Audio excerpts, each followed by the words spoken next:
Sa pagbubulay-bulay po ng salita ng Panginoon sa umagang ito, please turn with me to Romans chapter 11 verse 36. Romans chapter 11 verse 36. Ang sabi po dito, mga kapatid, mga kaibigan, sapagkat mula sa Kaniya at sa pamamagitan niya at para sa Kaniya ang lahat ng mga bagay, sumakanya nawa ang kaluwalhatian magpakailanman. Amen. Sa umagang ito, wawakasan po natin ang chapter 11 sa pamamagitan ng pagtingin sa nakatala dyan sa verse 36. Sapagkat mula sa Kaniya at sa pamamagitan niya at para sa Kaniya ang lahat ng mga bagay, sumakanya nawa ang kaluwalhatian magpakailanman. Amen. Nung panahon po ng Protestant Reformation, mga kapatid, mga kaibigan, ang mga Protestant Reformers, sila po ay nag-express ng mga absolutes na tinaguri ang five solas or five solas of the Reformation. At nakakabit po ang five solas na ito sa Latin word na sola, which means alone. For example, sola scriptura. Ang ibig pong sabihin nito, ang scripture lamang, ang banal na kasulatan lamang ang ating final, ultimate, and infallible source of authority. Hindi nagkakamali. Ang Biblia lamang po ang autoridad ng ating pananampalataya. Pangalawa, sola gratia. Ang ibig pong sabihin nito, tanging sa biyaya lamang ng Diyos tayo ay makakatindig at makakatayo sa Kaniyang harapan. He graciously imputed to us the righteousness of Christ and imputed to His Son our sins. Meron pong great exchange. Ang katuwiran ni Kristo ay idinamit sa atin sa biyaya lamang at ang kasalanan natin ay ipinatong sa balikat ng ating Panginoong Hesukristo. Pangatlo, yung sola fide. Yung justification, yung pag-aaring ganap sa harapan ng Diyos. Ang mga makasalanan na tulad natin ay aariing ganap sa harapan ng Diyos. Tayo ay ituturing na matuwid sa harapan ng Diyos. Natatanggap natin ang justification, mga kapatid, mga kaibigan, sa pamamagitan lamang ng pananampalataya kay Hesukristo lamang, na wala pong halo ng ating good works, without any mixture of our good works. Wala pong kahit anumang bagay na ating mapagkatiwalaan, kundi ang accomplishment lamang ng ating Panginoong Hesukristo, ang kaniyang dugo at katuwiran. At pang-apat, yung solos Christos. Tayo ay naligtas sa pamamagitan lamang ng ating Panginoong Hesukristo. Wala na pong ibang tagapamagitan or manunubos other than the one provided by the Father Himself upang tuparin ang righteous na requirement ng batas ng Diyos. At ang panglimang sola ng Reformation, yun po ang nag-encapsulate sa naunang apat na solas, mga kapatid, mga kaibigan. Itong kaligtasan na accomplish po para sa kaluwalhatian lamang po ng ating Diyos. Yun po ang ibig sabihin ng Soli Deo Gloria, for the glory of God alone. Ang ating Diyos ang gumawa sa lahat ng gawain para sa Kaniyang sarili, para sa Kaniyang sariling kaluwalhatian, mga kapatid, mga kaibigan. Now, we have often expressed the difficulty of this chapter. Talagang mahirap po ang Romans chapter 11. But in the last passage, lahat po ng difficulties ay natunaw. Soli Deo Gloria. Itong doxology na ito or papuri sa ating Panginoon ay napakadakila, napaka-wonderful.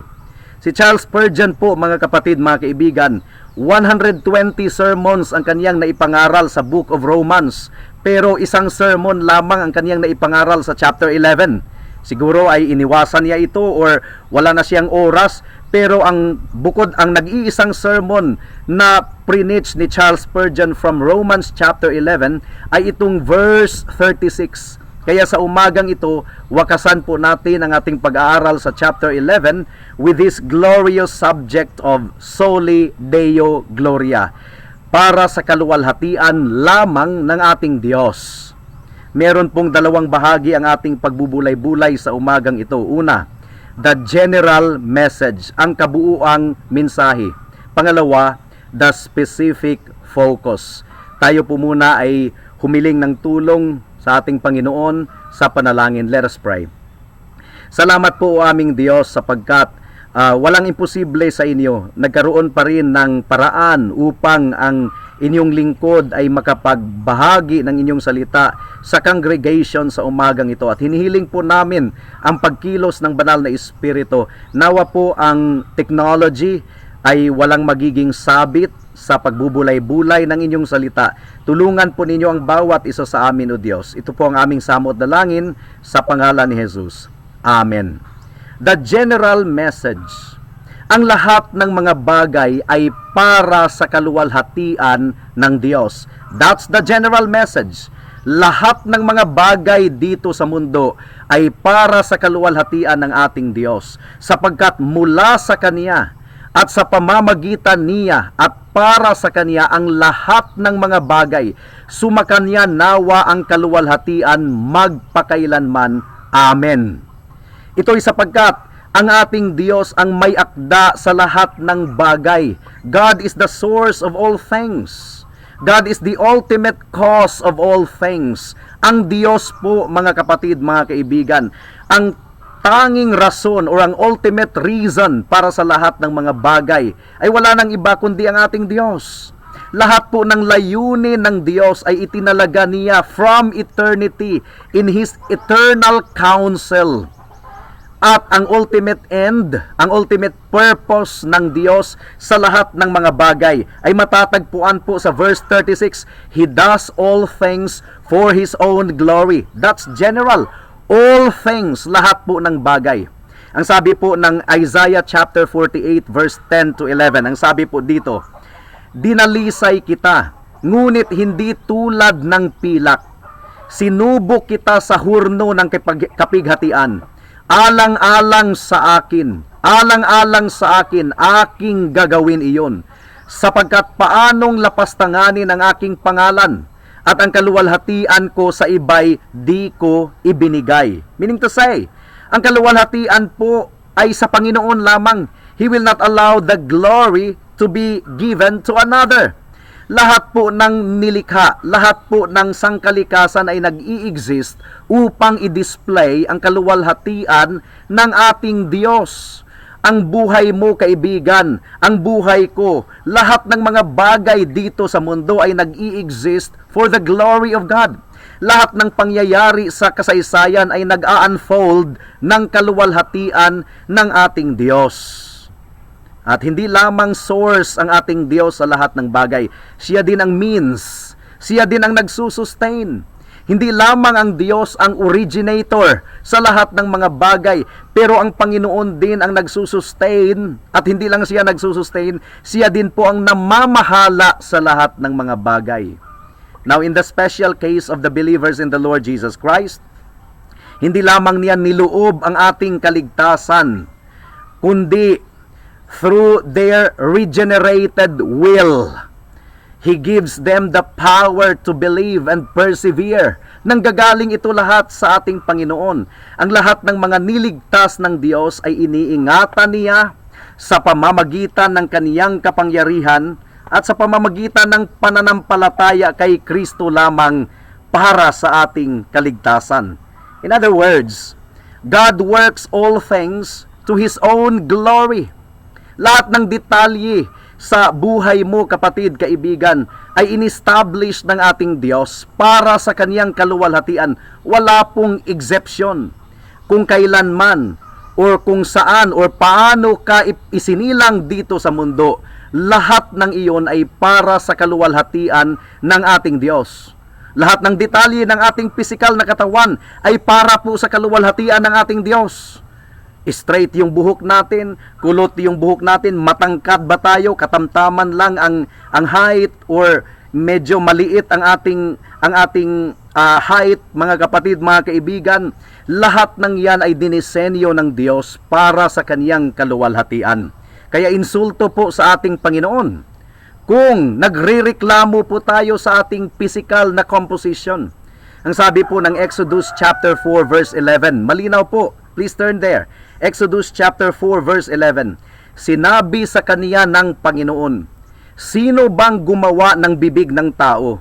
O sinong gumagawa ng pipi, o bingi, o may paningin, o bulag sa tao? Hindi ba akong Panginoon? Now, mai-imagine po natin, multitudes of people ay gusto nilang i-enhance ang kanilang hitsura. They wanted to seek beauty as a means of establishing themselves. And I can imagine that in the world today, meron na pong hindi mabilang na cosmetic procedures, siguro millions na all over the world, totaling billions of dollars or pesos na siguro. Pero, mga kapatid, mga kaibigan, God made us precisely the way He wanted. At ginawa iyon ng Panginoon para sa kanyang kaluwalhatian. Tayo po ay nag-i-exist, ikaw o ako, kaibigan, in order to make God look glorious. Kaya ang ating pagmamayabang, ang ating pagmamalaki, kung magmamalaki man tayo, we should only boast in the Lord Jesus Christ.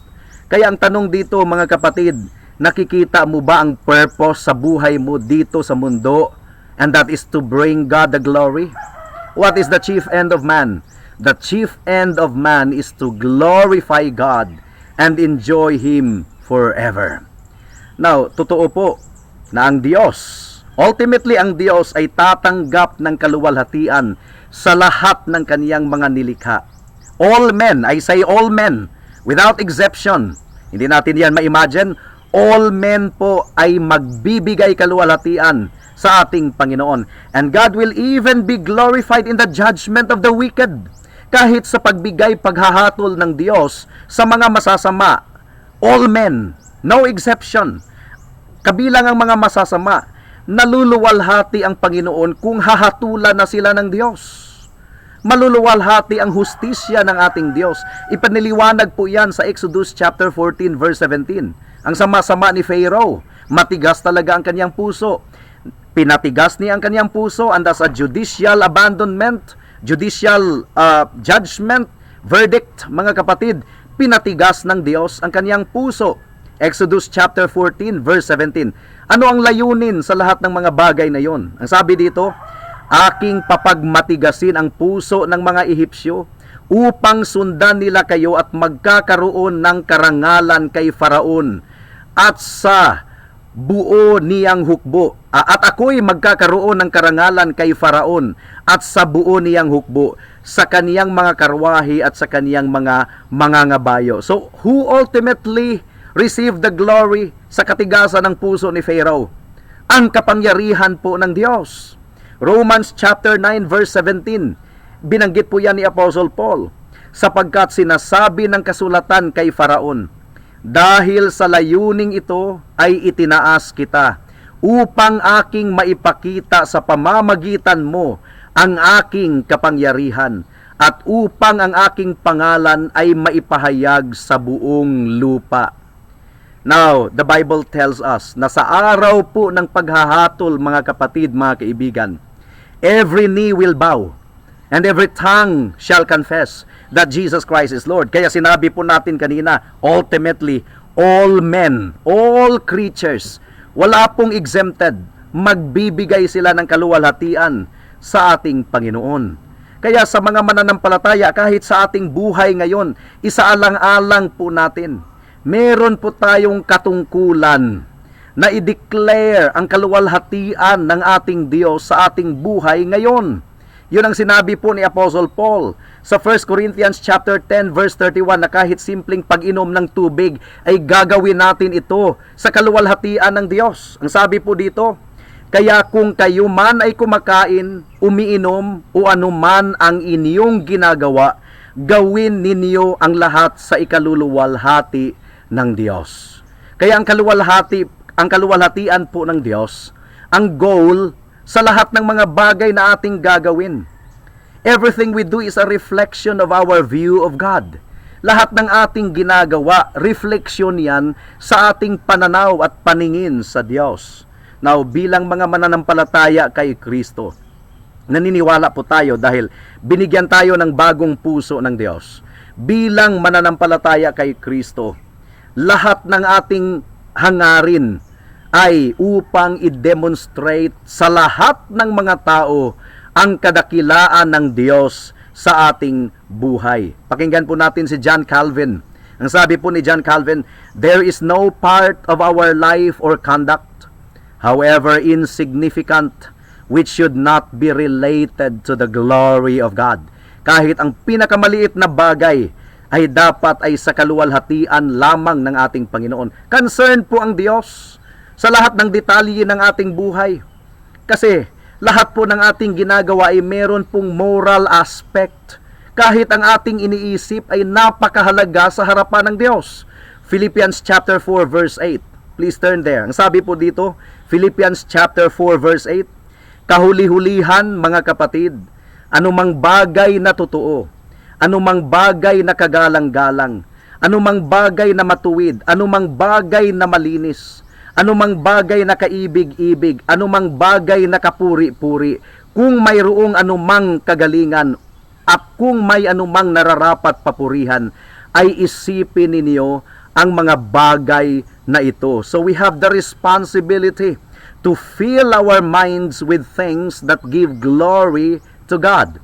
So yun po ang unang punto. The general message is that all things, lahat ng bagay ay nagmula sa Diyos at para sa kaluwalhatian ng ating Diyos. Pero kung titingnan po natin ang focus ng Romans chapter 9, 10, and 11, ay halatang-halata po na ang pinaka-specific focus, pangalawang punto ng ating, ni Apostle Paul rather, is the wonderful work of God or the wondrous work of grace in saving lost sinners. Parihong mga Hudyo at mga Hintil. Na ang ibig sabihin, ang pinagmulan ng ating kaligtasan, ang nagsusustain ng ating kaligtasan, at ang kahihinatnan ng ating kaligtasan ay ang Diyos at ang kaniyang kaluwalhatian. So titingnan po natin ang Romans chapter 11 verse 36 in the particular sense of God's glory in redemption, katubusan ng mga makasalanan na tulad mo at tulad ko. Ang kaligtasan po, mga kapatid, mga kaibigan, ay dinisenyo ng Diyos upang luwalhatiin ang biyaya ng Diyos, upang bigyang kapurihan ang Diyos. Well, ang teksto ay nag-uumpisa sa salitang for or sapagkat. Pag mababasa po natin yung salitang for, we should always pause and we should always ponder itong tinatawag na term of explanation. Alalahanin po natin ang konteksto ng doxology na ito. Ang primary focus ay matatagpuan sa Romans chapter 9 chapter 9, 10 and 11. Ang plano ng Diyos para sa kaligtasan throughout history. Hindi lamang kaligtasan ng mga Hudyo, ng mga Israelites, kundi kaligtasan ng lahat ng mga tao, parihong Hudyo at Hintil. And thus, it is only fitting na ibigay ni Apostle Paul ang kaluwalhatian sa kaniya na source, pinagmulan, accomplisher, and the goal of man's salvation mula ngayon or maging ngayon at magpakailanman, world without end. Amen. Ang sinasabi po ng Ephesians chapter 1 verse 5 to 6. Please turn there.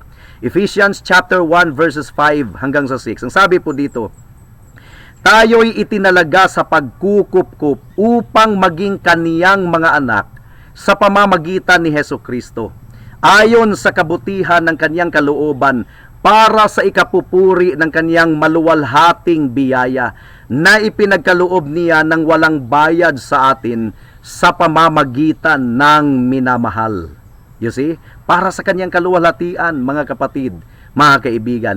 Ephesians chapter 1 verse 11 and 12. Ang sabi po dito, "In whom also we have obtained an inheritance, being predestinated according to the purpose of Him, who works all things after the counsel of His will." Para saan? "That we should be to the praise of His glory, who first trusted in Christ." Para sa kaluwalhatian o kapurihan ng kaniyang kaluwalhatian.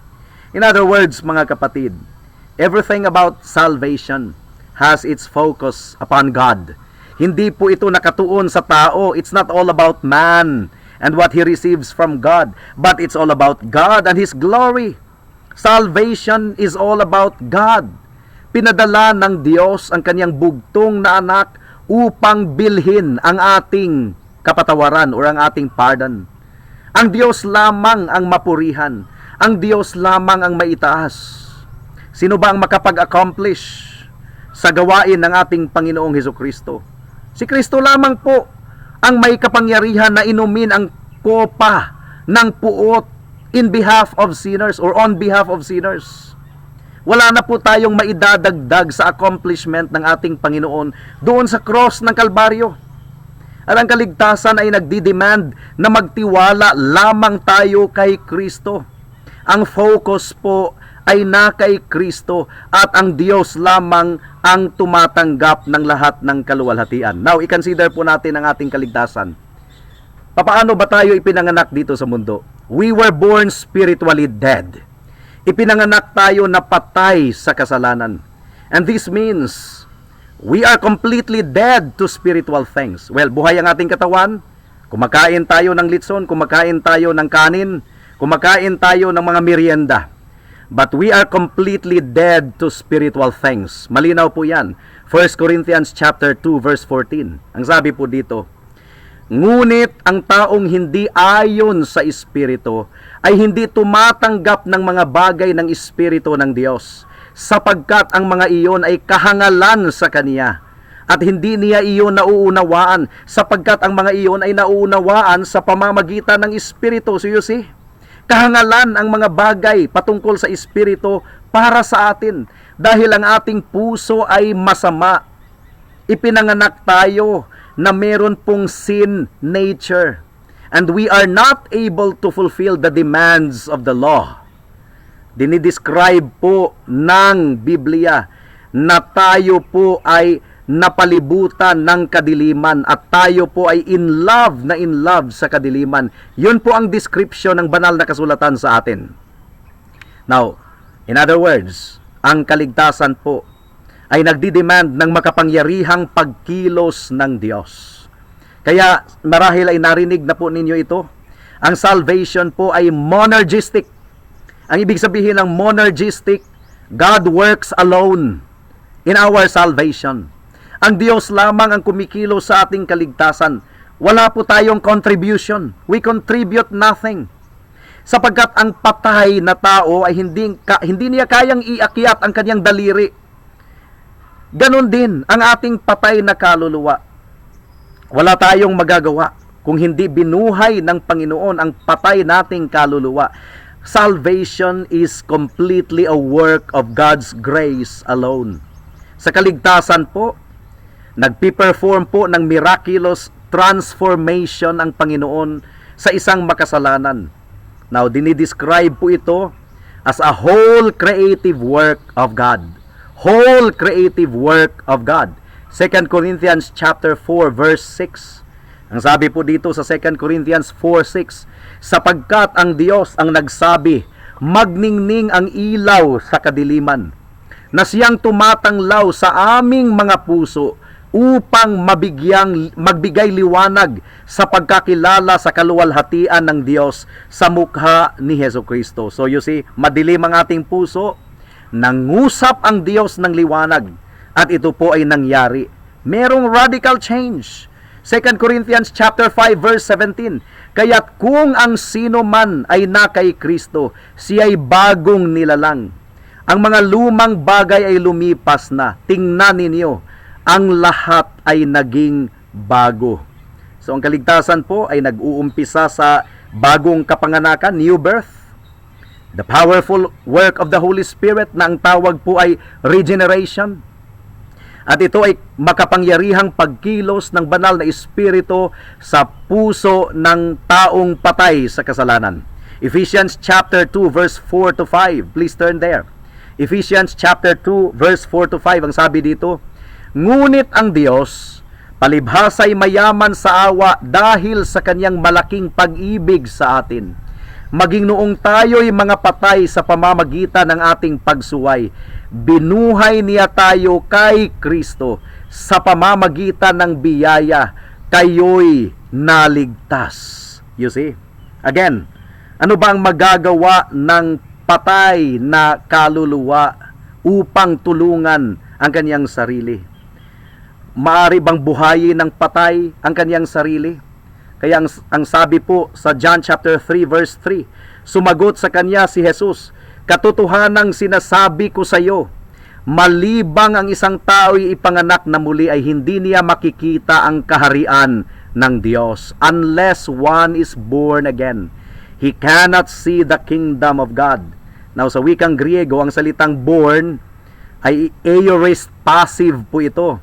Meron kasing tatlong voices ang Greek verb. Itong active, middle, and passive. For example, ang active, I drove to the store. Ang middle, I drove myself to the store. Pero ang passive, I was driven to the store. Ibig sabihin, unless one is born again, iba ang nagpakwiken sa atin, iba ang bumuhay sa atin. Hindi po natin binuhay ang ating sarili. God causes us to be born again. Now, mula sa new birth na ito, mula sa bagong kapanganakan, dumating po ang pagsisisi at pananampalataya. Ang pananampalataya po, mga kapatid, mga kaibigan, yun po ang pagtitiwala po natin sa ginawa ng ating Panginoong Hesukristo, pagtitiwala po sa merito ng ating Panginoong Hesukristo, at ang pananampalataya ay binigay po ng Panginoon sa atin. Hindi po tayo ipinanganak na merong pananampalataya. Sapagkat sa biyaya kayo'y naligtas sa pamamagitan ng pananampalataya.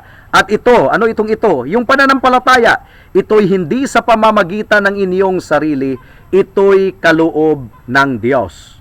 Now, pagdating naman po sa pagsisisi, mga kapatid, mga kaibigan, ito po yung pagtalikod po natin sa ating kasalanan. At ang pagsisisi po ay ipinagkaloob din po ng Diyos ito sa atin. Through this wondrous work of God in our hearts, we are enabled to see God as most glorious and worth of all of our praise and worship. Wala pong tao na madadala sa langit against their wills. Ang ating kalooban ay hinipo po ng ating Diyos, binago ng ating Diyos ang ating desire para sa kaluwalhatian ng Kanyang pangalan lamang. Kaya sa ating kaligtasan, sa ating redemption, ang Diyos lamang po ang tumatanggap sa lahat ng kaluwalhatian. God alone receives all glory in this supernatural work of salvation. Now, pansinin natin muli ang 5 solas of the Reformation, sola scriptura.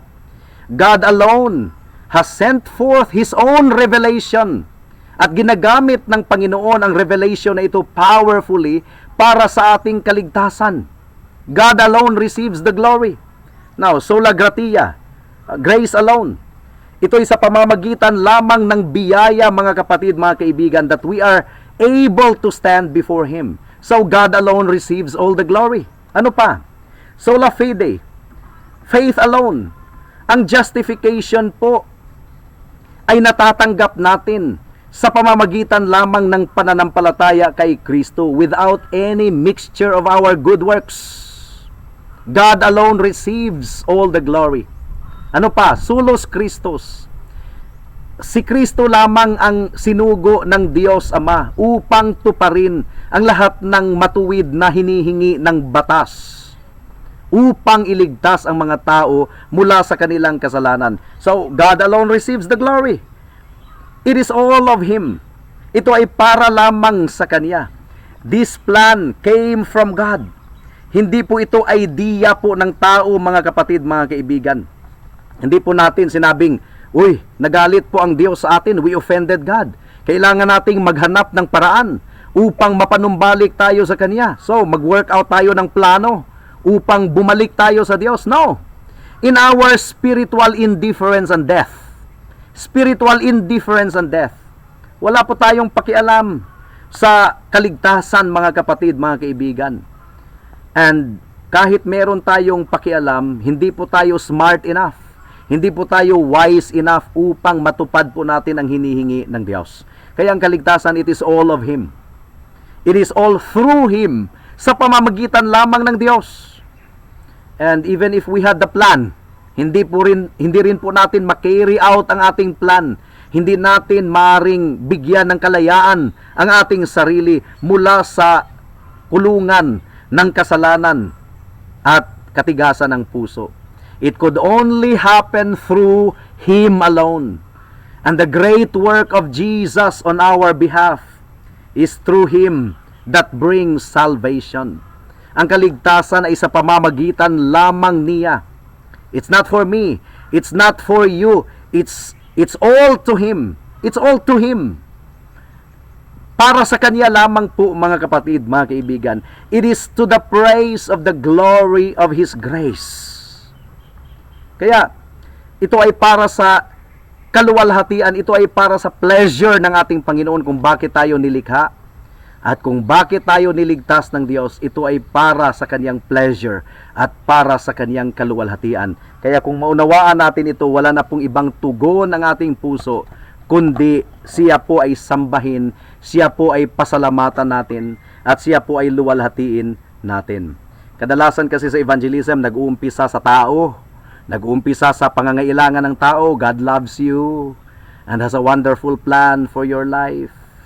No. Hindi ito nag-uumpisa sa tao. Nag-uumpisa ito sa Diyos, sa Kanyang kabanalan, sa Kanyang goodness, sa Kanyang pag-ibig, sa Kanyang hustisya, sa Kanyang dominion, at sa Kanyang awa at habag. Kaya, itanong natin ang importanteng tanong na ito, why is man saved? Bakit naligtas ang tao? Man is saved for the glory of God alone.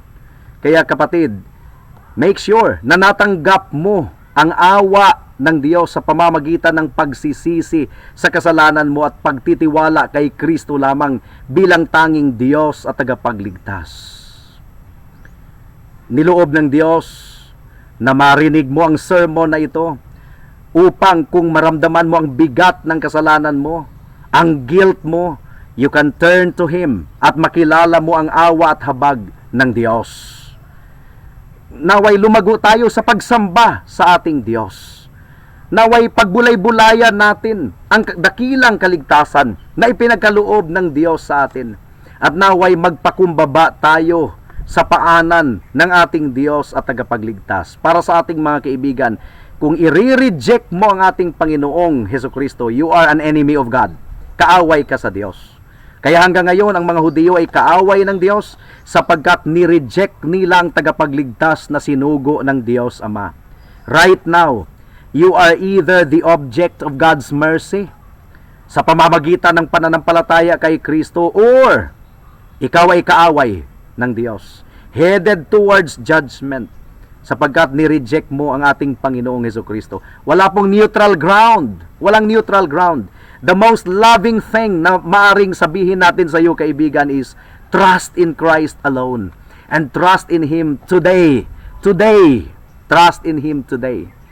Para sa kaluwalhatian ng Diyos, ipinagkaloob niya ng mabiyaya ang kaligtasan sa mga makasalanan na tulad mo at tulad ko. Magsisi ka sa kasalanan mo ngayon, kaibigan, at manampalataya ka kay Kristo lamang bilang tanging Diyos at tagapagligtas mo. Ngayon na, baka bukas ay huli na ang lahat. Tayo po ay manalangin. Salamat po, O Diyos, sa mensahe ninyo sa umagang ito. Nawa po ay nabusog ang inyong mga tao at nawa hinipo ninyo ang mga wala pa kay Kristo para sa kaligtasan ng kanilang kaluluwa. In Jesus' name we pray. Amen.